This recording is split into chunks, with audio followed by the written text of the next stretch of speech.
All right, you're spending thousands, maybe tens of thousands of dollars on leadership retreats, hoping for a breakthrough, but ending up with maybe good conversation, but very little actual change. A strategic retreat is not just a meeting. It's not just intended to be a bonding experience or a brainstorming experience. It should be a structured decision-making process. The goal is not simply to have an engaging day or an interesting day. The goal is to clarify what really matters, to decide on what the company is trying to accomplish, to assign real ownership around those things, and create a follow-up rhythm that turns the retreat into actual progress. In short, strategy decides what matters, and then planning decides how to do that. That's what your retreat should be focused on. So if your last strategy retreat didn't change much, it's probably not a strategy problem. It was probably, although it could be, but it's probably a design problem. In this video, I'll show you what a strategic retreat should accomplish, why so many retreats fail or underperform, and how to run one that actually creates clarity, alignment, commitment, and follow-through.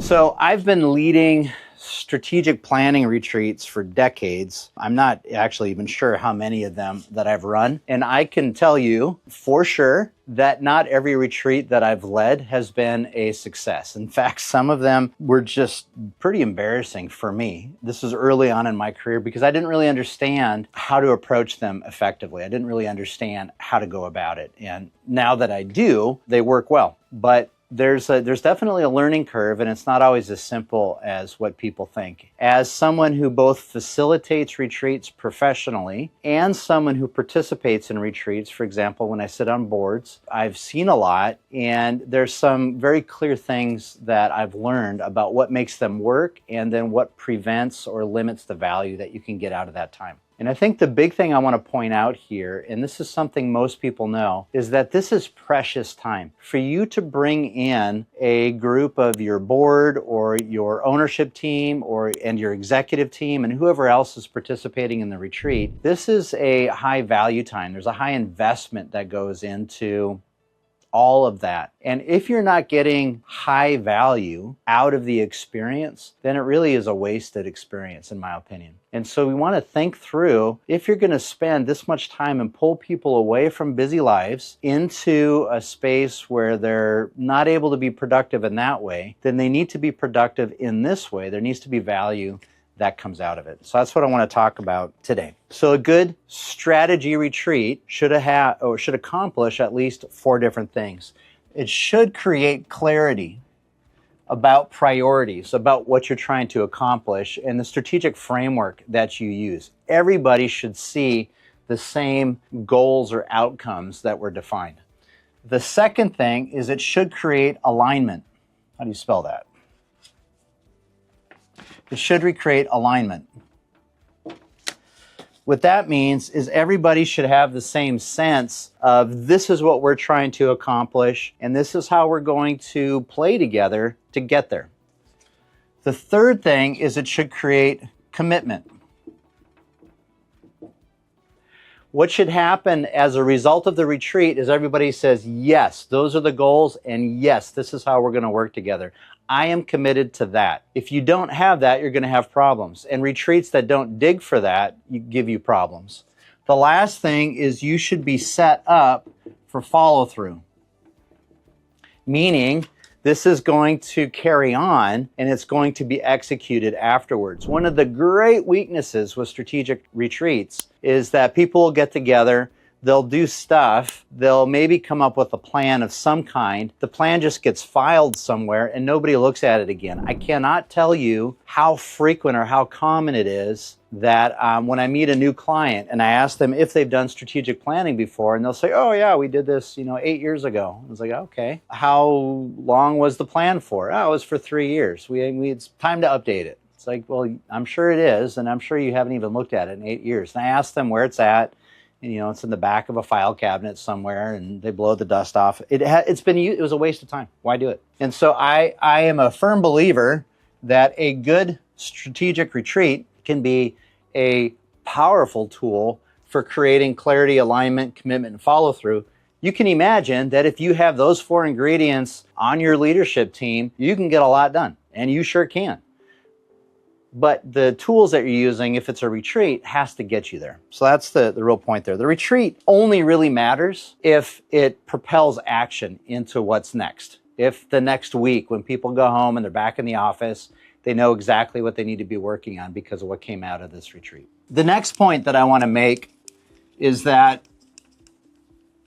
you do need to have a strategic framework in place to help you understand how to design the retreat. Some organizations already have this. It's already in place and it just needs to be affirmed. Like, yes, we still agree this is the direction we want to go in. I never redo these things. Incidentally, I meet consultants that like to redo all of the previous work. Those people irritate me. If good work has been done, keep it. I shouldn't waste a client's time redoing stuff that's already been done. You just affirm. Does this still make sense? Does this still work for you? And if it does, run with it. But you do need to have a strategic framework in place, which I'm going to describe here in a bit. Now, I've talked about this in many other videos and articles, and so I'm not going to go into a lot of depth here. But since you're here, I'm going to go over it a little bit. I like the Alan Weiss's definition that a strategy should be a framework for decision making. So your strategy is not a plan. It's not a 30-page plan. It's not a list of all the priorities for everybody in your company. It's a framework for decision making that allows it to be this very, very robust tool that can be used all over your organization and in all kinds of scenarios and situations that you may not even be able to anticipate right now, but it's going to move everybody. As you run decisions through that framework, it'll move everybody in the same direction.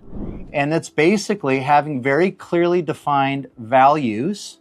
Values are how we make decisions and how we relate to each other. And these need to be defined. So if you have a value, for example, for excellence, nobody knows what that means. I don't know what excellence means to you. You don't know what excellence means to me. So if we just say excellence for our team, nobody knows what that means. So it means nothing. So nothing happens with it. On the other hand, if we define excellence however we define it in a way that's operational, so that if your ops department, you've got a warehouse, you've got a manufacturing team, they understand what excellence means for them, and it's in harmony with your HR department, and they understand what excellence means, and your finance and your payroll understands what excellence means, and your leadership team, etc., all the way throughout the organization, then the values create alignment throughout your organization. This is how we make decisions and how we behave or relate. Then you have your vision. What are we trying to build? What are we trying to accomplish? You could also say mission. I'm not going to make this super complicated. Vision and mission are closely related, but they're basically what's the work that we do? What are we trying to accomplish? So this gives us our sense of direction, and this tells us how we make decisions and relate along the way there. When there's clear direction and when you have a clear value framework, all of a sudden, all kinds of decisions just make themselves. You just ask yourself, is it moving us towards the vision or not? If it's not, why are we even talking about it? If it is, good, it's possibly the right decision, or it's not going to be terribly wrong. And if that decision that moves us towards accomplishing our vision is in alignment with our values, or at least most of our values, and doesn't contradict or conflict with any of them, it's almost certainly an acceptable decision, if not the best decision you can come up with. Incidentally, don't worry about finding best decisions. That's an exercise in just frustration. Find very good, productive decisions and stop. Get moving and keep improving as you go. That's an aside. Values, vision, and then priorities. These are usually time-bound, and they're usually shorter term. When we think of organizations, I would say, 8 months, 9 months, a year. Year is the typical planning period that people use. But what are our key priorities? So if we want to accomplish this vision, what are the 1 or 2 or 3 things that we have to accomplish? Maybe 5. I don't like to get beyond 5 because then it becomes a mess of stuff and nobody knows what they're doing. I like to have a very focused set of priorities that we need to accomplish these things that will help us make an acceptable amount of progress over this course of a year or whatever the time frame is that you're using to accomplish our vision in alignment with our values. This, on its own, is a strategic framework. If all of your management, all of your leadership team understands our values and how they apply to us, they understand what we're trying to build and our priorities for this given time planning period, this next year or whatever it is, People can make decisions. What do we need to do? We've got a new thing that we've never run into before. Well, does it move us towards the priorities that we've identified? Does it help us build our vision? If it moves us towards our priorities, it probably does help us build our vision. Is it in alignment with our values?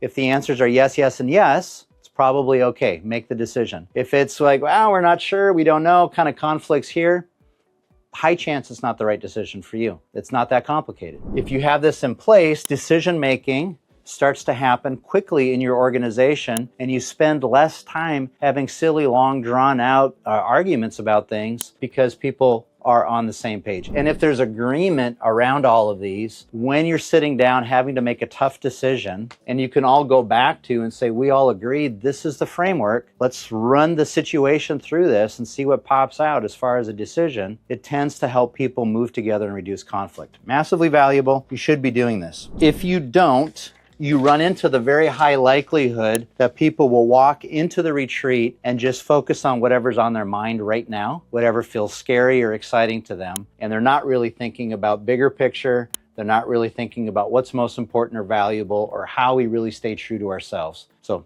make sure you do this. Here's the other part of this is you want to design the retreat around the decisions. There was a mentor of mine, I don't know, 20 some years ago, who used to use the question, what's the work for this time? What's the work for today? What are we trying to accomplish right now? And I thought that was a very valuable question and framework. So many of the strategy retreats I've been to, maybe most of them, ones that I've attended and not facilitated or led, you get this agenda where people are like, well, we got everyone together, let's do team building. Let's do employee recognition. Let's do lots and lots and lots and lots of reporting. Let's do all these other things. Any of those things are valuable. Team building can be good. Employee recognition is valuable. All these things are valuable, but I have regularly seen retreats where 2/3 of the retreat time and 100% of the leader's energy is spent on everything other than the work of the retreat. So when you finally get to making the decisions that you need to make, there's no time to really discuss it, and everyone is already wiped out and exhausted, and they've got no more brain power to really have decent conversation. So design your agenda around the actual work. What has to be decided by the end of this? If you do not have a strategic framework in place, that should be your next agenda item. That's what our retreat's about, is we're going to define our values, our vision, and the priorities for the coming year. That's plenty. That's a whole lot right there. Call it a win if you get that done. Don't spend your time on a bunch of other things. Make sure you do the actual work that you need this retreat to produce. Go into the retreat knowing what it needs to produce, and then make sure that the retreat is designed to make that happen. If you need to have reporting, an aside, if you have very clear goal setting, which I'll talk about here in a little bit, and I talk at length elsewhere, if you have clear goal setting, your reporting will be very quick. It can take 5 minutes, 10 minutes to do a report. Maybe less. But instead, you often get used to people sitting down and doing reports that just go on and on and on. And the reason for that is because the person giving the report, maybe it's the CEO, maybe it's a business unit director or program director or whatever, they don't know what they're supposed to report against. They don't know what standards they're being evaluated against, and they don't know it usually because nobody told them. So they're out there working their little hearts out, trying to get something done, and they're called into the strategy retreat to report, which in my experience is intimidating for most of those folks. They don't know what to say, but they sure want you to be impressed with their hard work, and so they will say everything. They will tell you everything that they did, all of their activities. They're not going to tell you that much about what they accomplished because they don't know which thing you were really paying attention to, because you maybe didn't know yourself. So if you have a good strategic framework in place, you know exactly like this is where we're trying to go as an organization. We need this department to do A and B to get us there. We need that department to do X and Y to get us there. And then they report to A and B and to X and Y, which are defined in ways that are measurable. They can sit down and say, this is the progress we made. Done. Any questions? It's very easy, very simple, reduces stress, saves massive amounts of time, makes it easy to get the information that you need in the room without wearing everybody out. Talk about that more later. Super important. Design your retreat around decisions. Make sure that when you do design it and you've told people what to do, they know how to report back. That was an aside, but it was an important one. Avoiding just one poorly designed retreat can save your company thousands or tens of thousands of dollars, weeks of wasted effort, and a lot of frustration. Every week, I break down strategy, leadership, succession, and execution issues for owners and executive teams of companies that are doing between $10 and $100 million in revenue. I encourage you to subscribe because the next piece is making sure that the strategy that you build doesn't die after the retreat. Here's the next thing. You want to keep the room at the right altitude. In my experience, most teams will either go too high and they're visionary, or you have a very strong personality leader, which is also very common, and they're up here and they're floating around at 100,000 feet. You know, they're looking over the curve of the earth. They're basically in space, and nobody can relate to what they're talking about. They want to build empires and take over the world and do cool things. Then you've got other people, other teams that tend to be down here, and they're in the weeds. You know, they're about 6 inches above the ground. And all they can think about is what has to get done after the retreat when they get home, that big thing that they need to do next week. That's all that they can think about. There tends to be a split on every team between people that are more up here and people that are more down here. But teams tend to lean in one direction or the other. Where you want to go in your retreat is somewhere in the middle here. And so you're going to need to be able to lift these people up and get them to look up a little bit. And you're going to need to get these people to come down and be a little more specific about things so that you can get practical value out of the retreat. And again, this has helped if you go into the retreat knowing ahead of time, what do we need to accomplish? Because if we're just going to talk about big ideas, is that what we needed to accomplish? If we're just going to talk about the stress of next week, is that what we needed to accomplish? When this question is clearly defined, we need to answer questions around, these three things.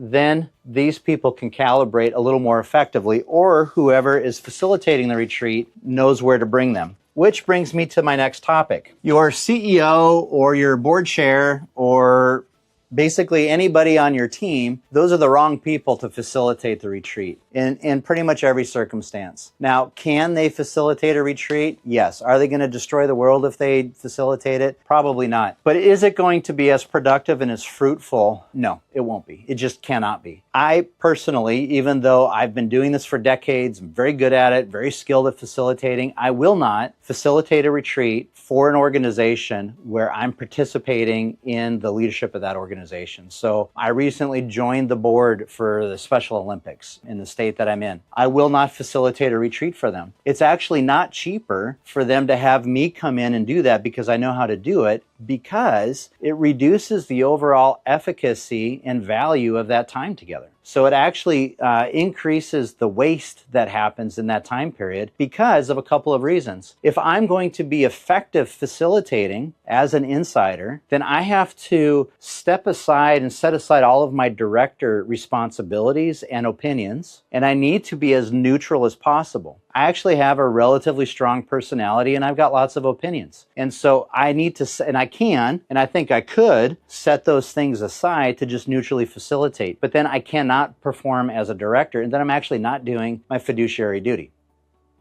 And so there's less value because I can't actually contribute to the conversation in the same way. On the other hand, if I am trying to interject my perspective or my opinions, I am trying to influence decision-making and outcomes, and that's going to conflict with my ability to be a neutral facilitator, which means people are going to either just defer to me on everything, or they're going to resist or reject the facilitated process, and it's not going to be as productive. That's true for anybody. If you have the owner of a company that's facilitating, the executive, the chair of a board, you also can't get away from power dynamics. And so if you have somebody who's internal in a position of authority, if they just say, hey, I kind of want to go do this, everybody knows the right answer might be to agree with them, even if that's actually the wrong answer for all kinds of reasons. Or if you bring in somebody from HR and they're trying to facilitate and they normally operate many levels down from the leadership team, they may feel uncomfortable confronting people who are acting badly in the meeting, who aren't speaking up. They may feel uncomfortable with engaging in conflicts or any of those kinds of dynamics that do show up up in meetings because of the power dynamic, and they're not sure what's going to happen to them afterwards. So I encourage, and I think it's easily worth the investment, bring in an outside facilitator to facilitate for you, because anybody who's inside the system is unable to operate or facilitate in a way that's as effective as you need.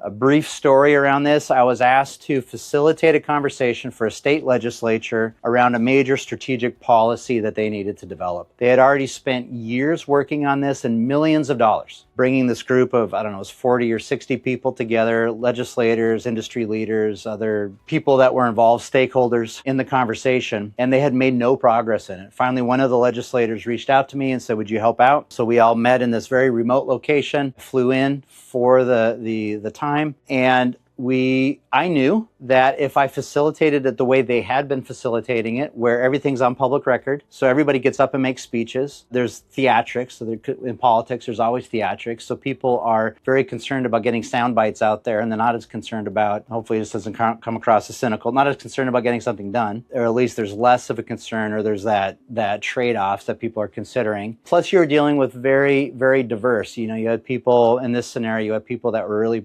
representing environmental groups, and people that were representing resource extraction, heavy industry, and all these different things. And so it was a very complicated groups of people to try to get them to talk with each other. I realized I needed to set up a process that would allow everybody in the room to engage to their heart's content, not just the big personalities and speech makers. I also wanted to create a process where nobody could give speeches because they had already all heard each other. Nobody wanted to listen. And so I needed to find a different way to get information into the room. Also, because I knew it was going to be public, I needed to make it a process that was as boring as possible for reporters to be there.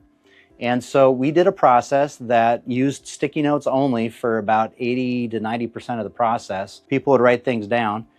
Didn't work for camera. So all of the camera crews set up and then they left in about half an hour, which was perfect. And then all of a sudden the room started to open up and be honest about things and stop posturing and really start talking about solutions. And so I needed to be able to recognize what's the outcome that we need to get from this time, and what are the dynamics that we're working in, and how do I facilitate a process or bring in a process that will produce results given the set dynamics. That's what I'm explaining. Within 6 hours, we had developed all of the conclusions that we needed. So years of work or years of effort or activity had not produced results because the wrong processes were being used and because people who were internal to the system were attempting to facilitate it. An external facilitator that understood what process should be used was able to get the work done in literally by the end of by dinner time. We were done. We were out of there. In serious companies and serious organizations, bringing in somebody that understands how to facilitate a meeting is not an expense. It shouldn't be viewed that way. It should be viewed as a risk management tool or a risk management investment, and an investment to make sure that you get an ROI on that time together.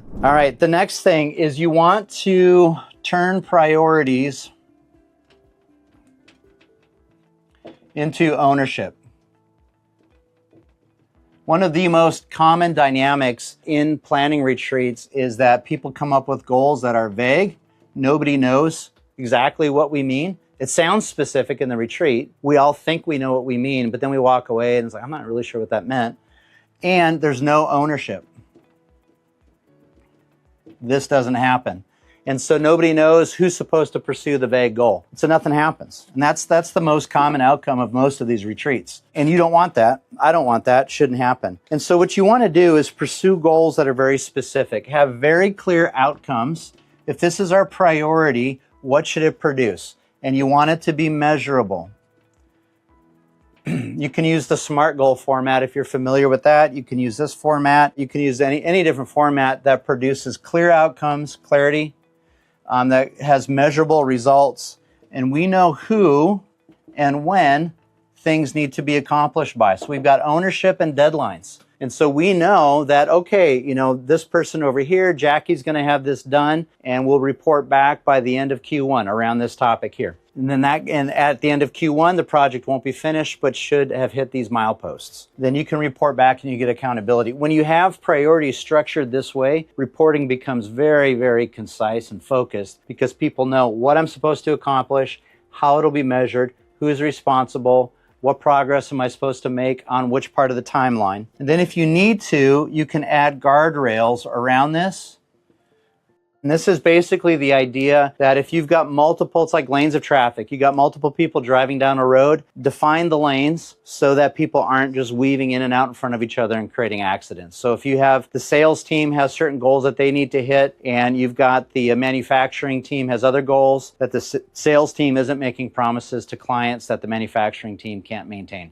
Basically what we're talking about. And so if you see a need for these, you can add those. That's about it. Turn priorities into ownership by making them very specific and measurable, defining who and when, and then if it's valuable, add these guardrails. So here's an example. It's not uncommon to work with a team that's wrestling with not having accountability, and they'll say, okay, this year, our goal, our priority for the year is to focus on leadership accountability. And everyone's like, yes, that'll be great. If we could do that, things will be better around here. And it is great. The only problem is it's not defined. So we don't know, well, who's included in leadership, and we don't know exactly what accountability will look like. And so here's another way you can frame that might work, is that by the end of Q2, each department head has 3 measurable priorities, and they'll be reviewed monthly with the executive team. So that's an example of a very specific way of framing this. We know what we're trying to accomplish. We know what is going to be measured. We know who and when. In this case, there's no guardrails that are defined, but you could add those if those were necessary. The idea is that everybody should walk out of there understanding exactly what needs to be done. If there isn't an owner for a priority, if there's no measurement associated with a priority, if there's no review date or deadline associated with a priority, there's no real commitment around it, and the highest likelihood is it won't happen.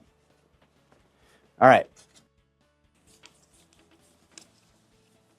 To wrap up, you know the retreat provided value if you get different results as a result of the retreat. If people are focused, they know what they're working on, they know what their priorities are, and they're able to execute those priorities. And if all of the things that you identified in the retreat as priorities or goals are being followed and are being implemented, then you know it worked. What I like to do is make sure that I have tighter planning cycles. So oftentimes we'll identify what are our 3-year big picture goals. So you only revisit that once every 3 years, really in depth. And then I like to do annual. What are the priorities need to be for each year? And then I like to actually bring that down to, okay, if we're going to hit those annual priorities, what needs to happen this quarter? What needs to happen this month? For most teams, for most kinds of organizations, that kind of discussion cadence or planning cadence tends to help generate an enormous amount of momentum for those organizations and maintain alignment so people don't drift off. Here's what happens in that cadence. As you're meeting and talking, you're discussing, are we actually making progress? Are we staying in line with our values, moving towards our vision, and are we accomplishing our priorities? If it's not happening, it provides you an opportunity to diagnose that and figure out what's going on. Maybe it was something about ambiguity in the plans. Sometimes you realize something was a little more vague than you thought. Sometimes the indicator wasn't very easy to measure or wasn't measurable, or we didn't define specifically.